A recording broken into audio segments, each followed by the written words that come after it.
Fa freddo, è arrivato l'inverno. Pastina in brodo con le stelle per il nostro brodo di carne senza carne. Pomodoro, carota, cipolla tostata, cipollotto, sedano e un po' di funghi secchi, qualche fungo porcino e immancabile lievito disattivato.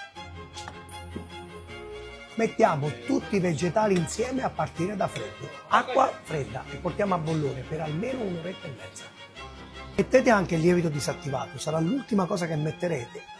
È passato un'oretta e mezza, filtriamo il nostro brodo delicatamente. Mamma mia che pieno! Adesso è il turno delle stelline. 1, 2, 3 stelle, ma giochiamo. Mettiamo quello che serve, ma l'ultimo minuto di cottura lo facciamo con un po' di scorze di parmigiano.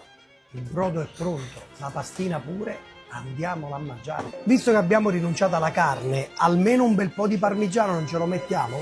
Io la completo così, una macinatina di pepe e un filo d'olio buono. Stelle in brodo e fate i bravi.